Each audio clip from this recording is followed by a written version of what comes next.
everybody, it's Robbie here, and today I thought I would come to you and just give you a mid-year update on what's been working, what hasn't been working, what we're going to change for the rest of the school year, that sort of thing, because, you know, you make decisions at the beginning of the school year and you don't really know for sure if they're the best decisions until you actually dive in and start actually working with material and implementing the procedures and plans that you've, established. So we do have some changes this year. So I wanted to talk about that.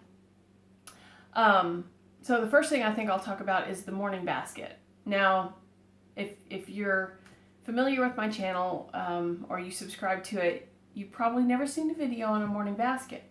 That's because we've never used one. So this year I honestly had, let me backtrack a little bit.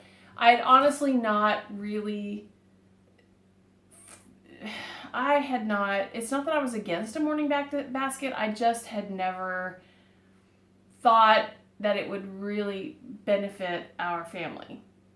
Just because I couldn't figure out the need for it in our homeschool. But I got a brainstorm over the summer and thought that some of the materials that I wanted to use would work really well for a morning basket. So I put one together. And this is the reason why you haven't seen a video on our morning basket. I don't know if you can see that on camera, but it's got dust all over it. Like every book is just covered in dust because we haven't really used it. Okay, so at the beginning of the year, we did try it. Now, I wanted some things that would work for both my high schooler and my fourth grader.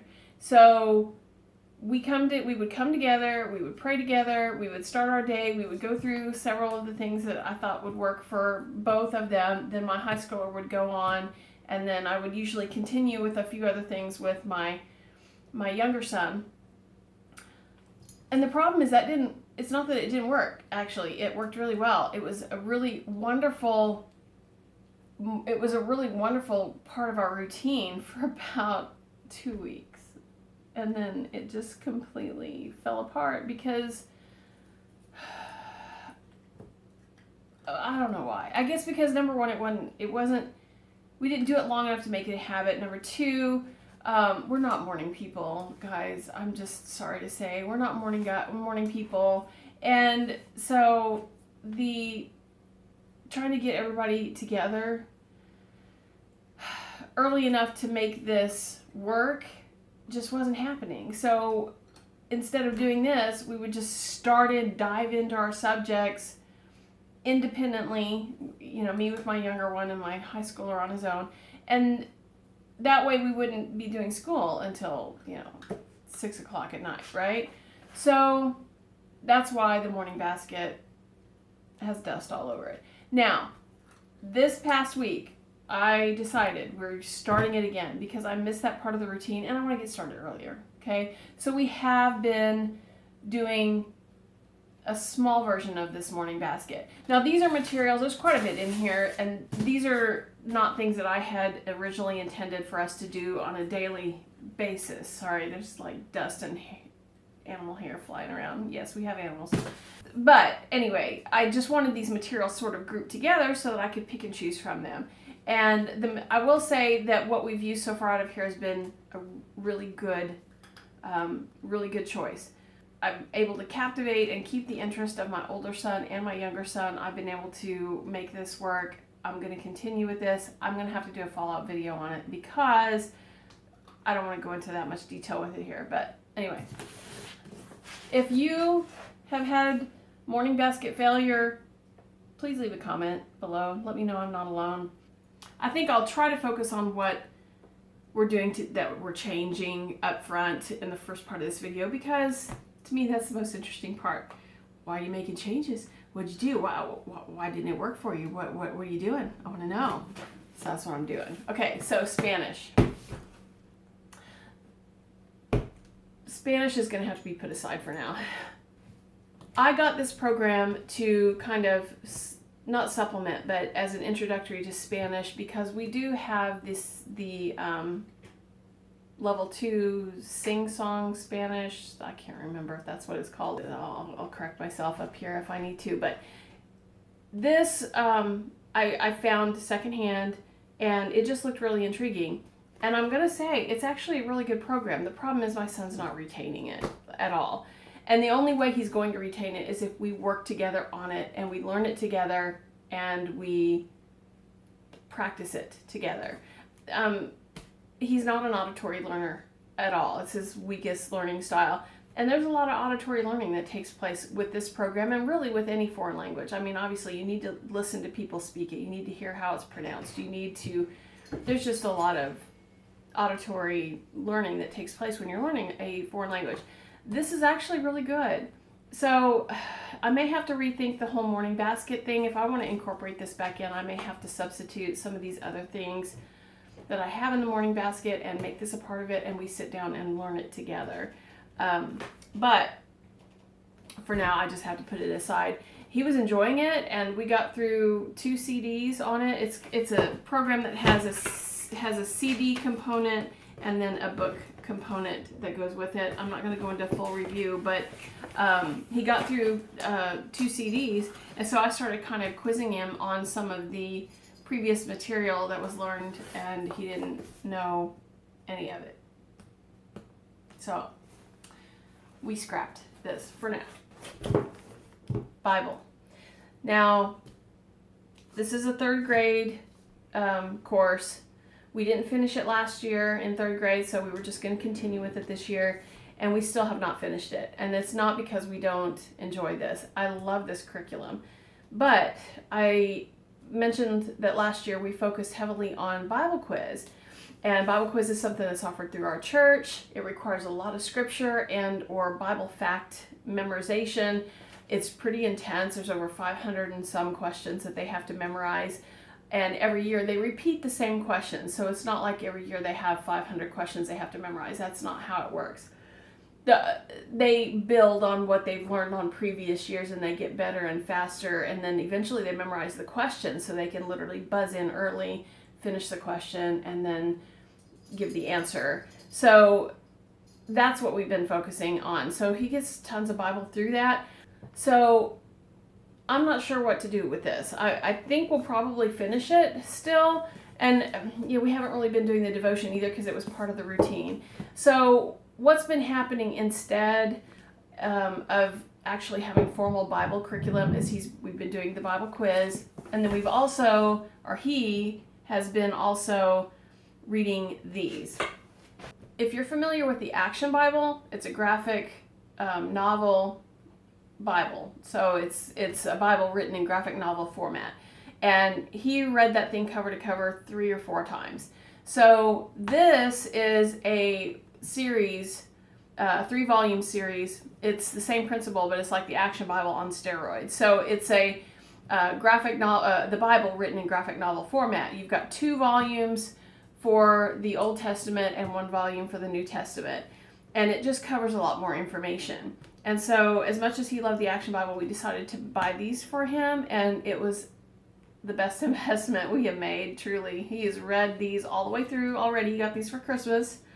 He read them all the way through, or all 3 of them, and now he started in on the first one again and is reading the first one again. I like the Bible curriculum because it's, there's more discussion involved there, but when he has questions, he asks them, it causes us to have some really good, meaningful discussions anyway. So I think for now I'm happy with this. Horizons Health. So this was another one that didn't get finished last year. This is grade 3. I mentioned that it's not open and go at all. It's made for school. It's very obvious it's made for a school because you don't know where one lesson starts and another one begins, or how they correlate with each other. You've got a teacher manual, a student book, and a student workbook. So, but once I dove into it, I liked the material, and he really liked the material, and I really liked some of the fun activities that they have you do in here. So I bought the 4th grade level thinking we would kind of fly through the rest of this, and we haven't.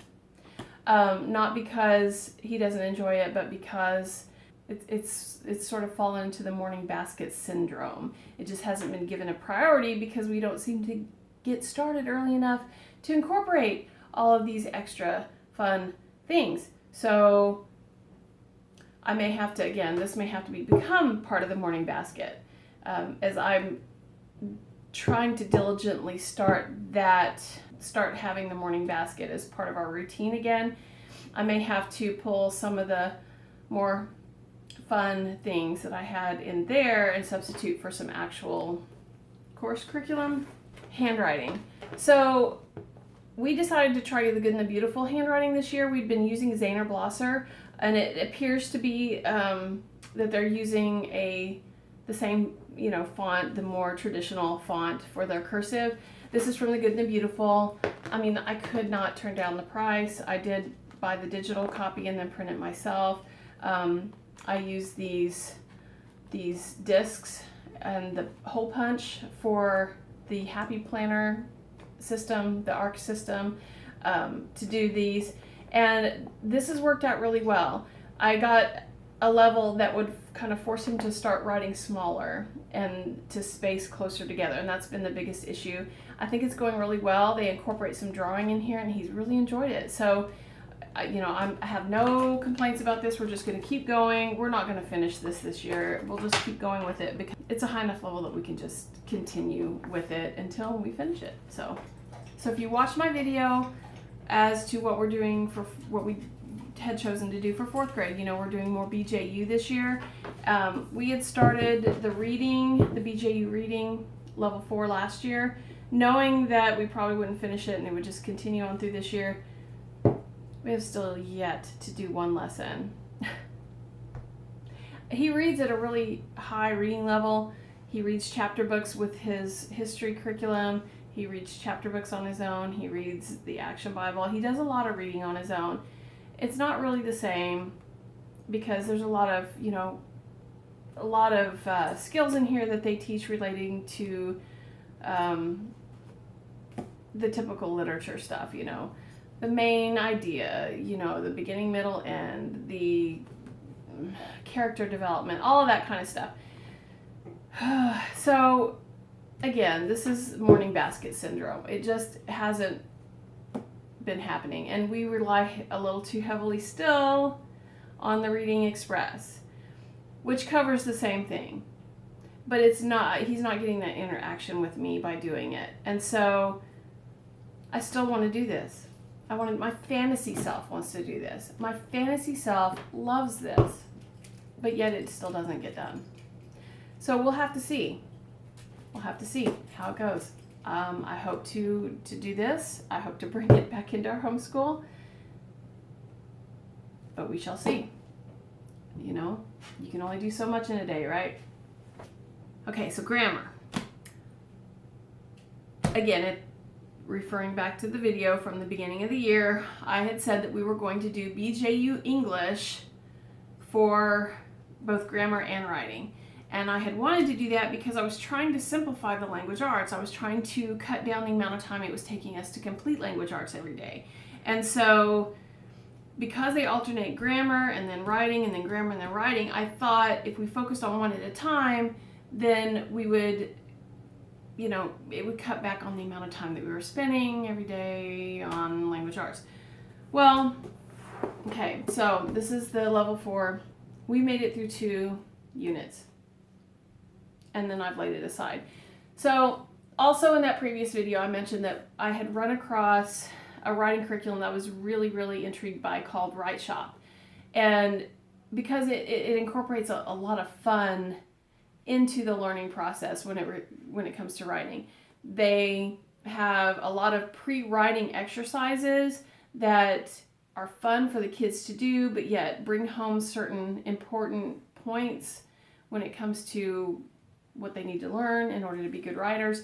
And so I said that at that point I was questioning whether or not this was going to continue to be the choice for us.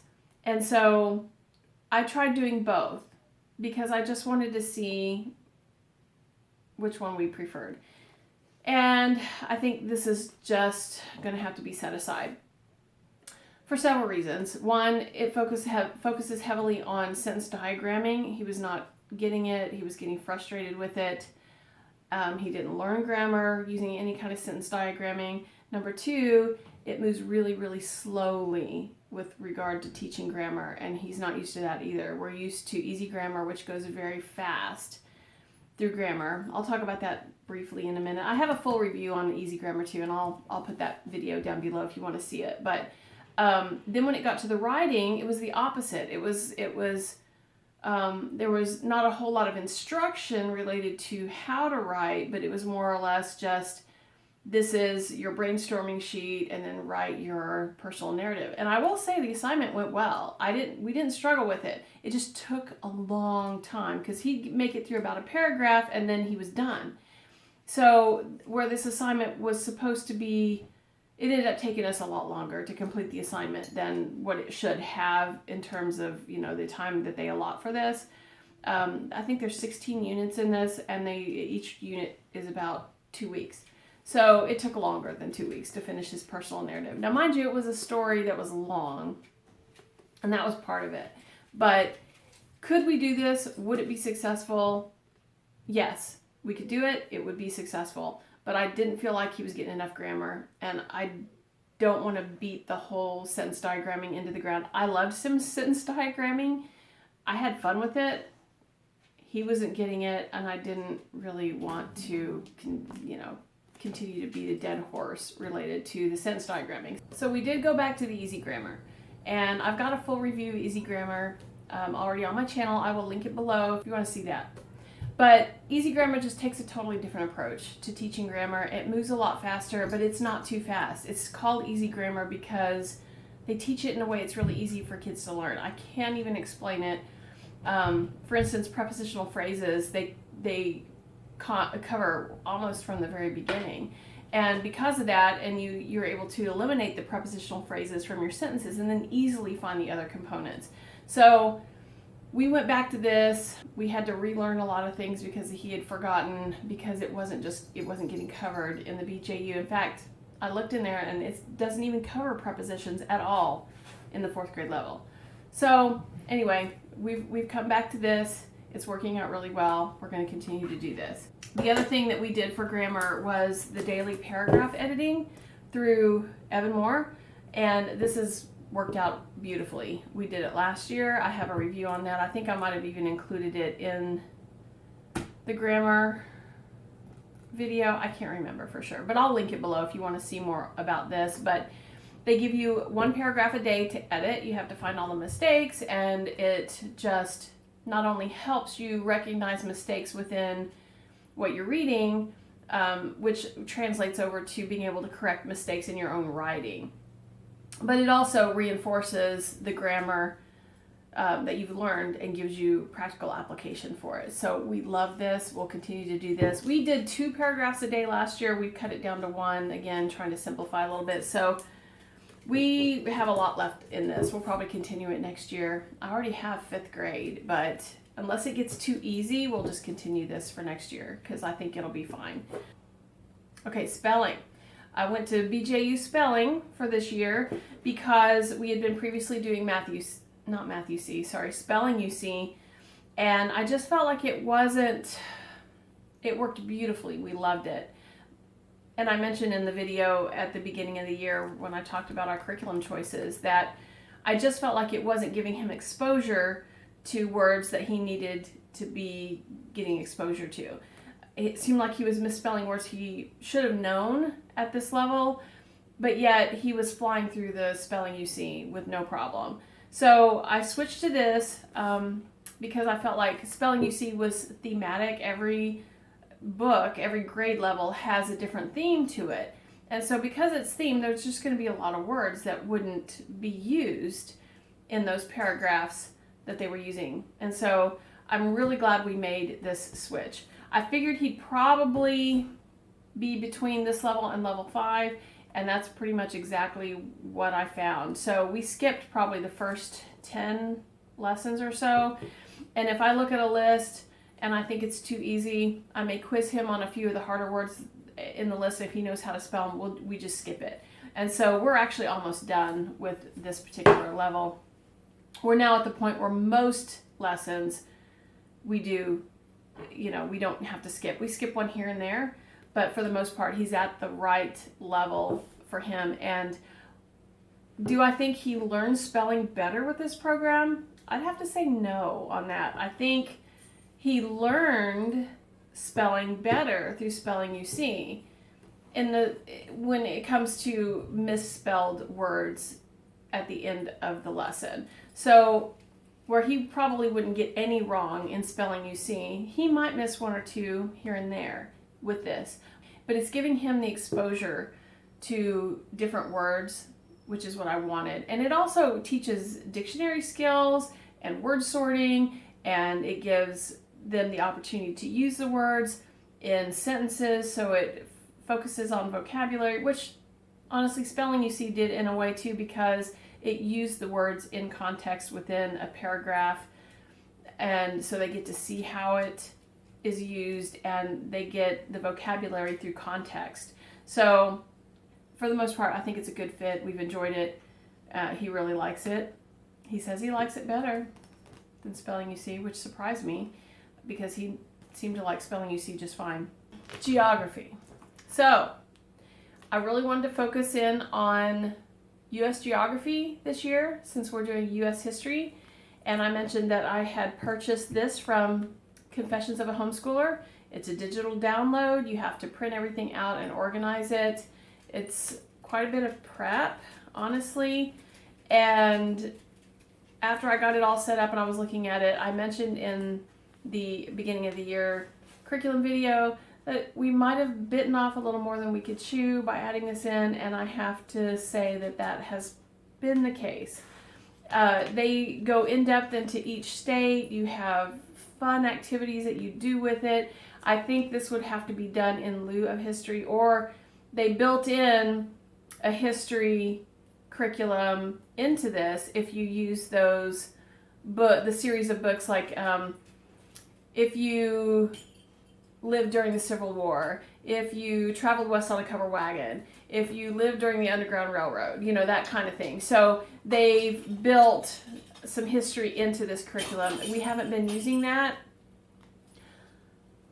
part of it, but even at that, I think it's still a little much. Is it fun? Is it engaging? Yes, yes, and yes. But I just honestly, please don't slam me for this, but and why I bought this curriculum, again, it's my fantasy self. I think sometimes we do things based on our fantasy selves, the selves that we want to be, that we aspire to be, that we fantasize about being. But in reality, it's not always the best idea in some cases to do some of these things.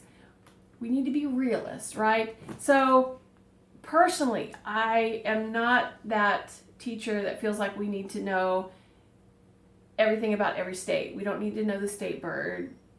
We don't need to know their state plant, what they're known for, what they're famous for, that sort of thing. I want them to know. Please don't slam me for that. It's just me. It's just me, right? But I do think that they need to know the capitals. They need to know where they're located. They need to know, what the abbreviation is, and maybe some facts, some small facts about, like, maybe when they came into the Union, how they fit into our history, like Oklahoma being part of the land run, and, that sort of thing. Delaware being the first state the first colony to join the Union as a state. So that sort of thing. So I have all of this material, people.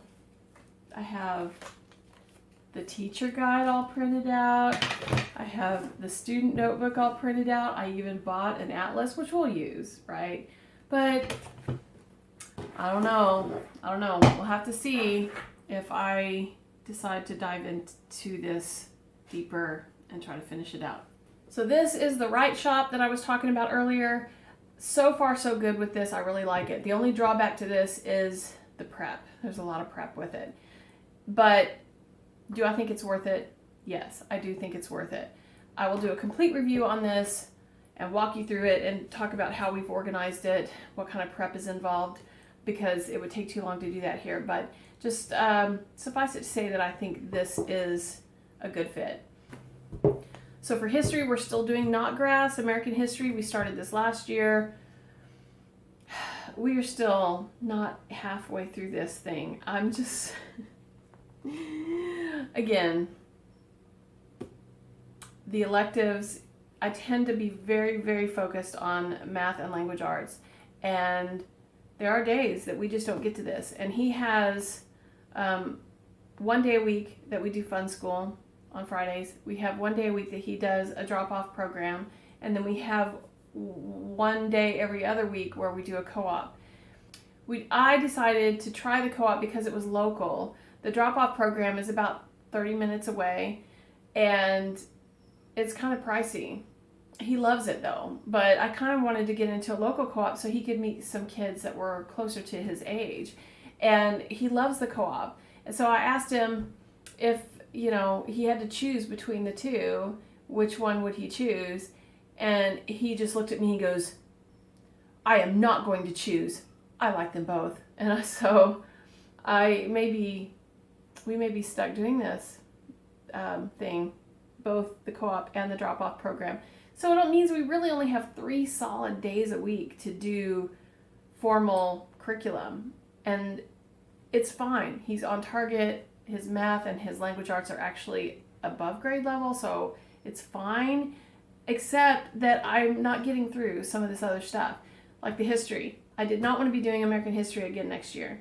So we're probably going to do this through the summer too, if that's what it takes. It's still working beautifully. We still love it. I love the literature component of it. We brought in some of the recommended books plus some of our own, and it's working out great. So we'll continue to do this. I just need to figure out how to get more of it into our schedule. And one thing that we did too that has caused us to not get very far in the history is we took time out to do an election unit. And this came from Teachers Pay Teachers. We just loved it. It was really, really good. They have the student workbook, plus there were some slides that came with it, and then there was an extra packet of slides that you could purchase and project, which we did. We actually did this as a family, and so I used our television and our computer to get the slides up there and talk about the material. And then my older son worked in a different notebook that didn't come from this source. Sunlight actually provided a free election unit, and so he worked out of that, and it seemed more high school appropriate. And then my younger son worked out of this one, and I'll link it below if you want to take a look at it. But we really enjoyed this, but it caused us to not be doing history. We did this in lieu of history at the time. Okay, so the last subject that I want to talk about is math. And with math, we are not going to be making any changes. We're going to continue doing what we've been doing. It seems to be working out really well for us. We've actually been using this combination of curricula for several years now, and it is working out really well. So we're going to continue with Schiller as our primary curricula, as our spine. And this is the fractions. We've been doing this since 2nd grade, and it runs from 2nd grade all the way through 6th grade fractions. We're about 3/4 of the way through this, so we'll just continue on with this. It's worked out really well. We're finishing up level 4 in the Schiller 2 math kit, and we're getting ready to go into level 5. We already have it on hand, so we'll just move right into that. And then we have been doing level 5 or grade 5 mathematical reasoning, and I primarily use this for practice. So I've got tabs all over the place. I just go through here and pick out different things that we want to revisit or practice, and once in a while I'll teach out of this book, but if it's something that catches my eye, because it's really colorful and engaging, this product. So once in a while I'll find something that I want to use to teach out of, but really for the most part I use this for practice. So in some concepts, we're really about ready to start level 6. So I have that on hand already. And so we'll move into that book. We'll probably be working out of both because Schiller teaches with a different kind of scope and sequence than most math programs. So he's ready for level 6 in some topics and then 5th grade in others. So we'll just continue with that. And then I picked this up at Goodwill because I was having to either create my own fraction problems for practice, because Schiller teaches the concept and then you use the graph paper they can create their own problems, or you can create their problems for them for the practice. And so I found this and they're already done for me, so I thought I would do that. We're going through this to get the practice with the fractions. That was a nice little find. So anyway, that's what we're doing for math. And really the only other change I can think of that we made this year is in critical thinking, logic, thinking skills, whatever you want to call it. And we always have a pretty high priority focus on that in our homeschool. And we've always used these Evan-Moor critical thinking books, and then the critical thinking company books, the building thinking skills. And this year we decided to try Cognifit, which is through Timberdoodle, that's where we got it, is through Timberdoodle, and that's been really, really fun. It's a really cool program, but it's kind of not intentionally, but has unfortunately kind of taken the place of these. I had these in the morning basket, so that'll tell you right there what happened to these. So I hope to incorporate these back into our morning basket routine, but if not, he is doing Cognifit, and I'll do a whole other review on that. That's a whole nother thing, and it would take way too long to explain it here, and I will link it below. So anything that I've talked about here that I can link, I will link below, just so you can have access to those products. Also any reviews, full reviews on any of these items that I've talked about that I've done in the past, I will link below as well. But anyway, I just want to thank you so much for visiting my channel today. I hope you found this helpful. It's always helpful to me to see what other people are doing in their homeschool, and I would love to hear from you below. Just let me know what changes you may have made to your homeschool schedule or your curricula in the comments below, or let me know maybe some of the changes you're thinking about making, and if you've been hesitant to do so because you've committed to a certain schedule or a certain curricula, and maybe this has encouraged you to make some changes. I know it's always helpful to me to listen to what other homeschool families are doing and not try to be like everybody else, but it's just encouraging to know that I'm not alone when it comes to some of these issues that come up, when something just isn't quite working and you feel like you need to make a change. It happens, and it happens to a lot of us. So just know that you're not alone if you're in that boat. Thank you so much for visiting. If you like this kind of content, please do think about subscribing and liking this video. We would love to have you as part of our community. I hope you have a great rest of your day. We'll talk soon. Bye.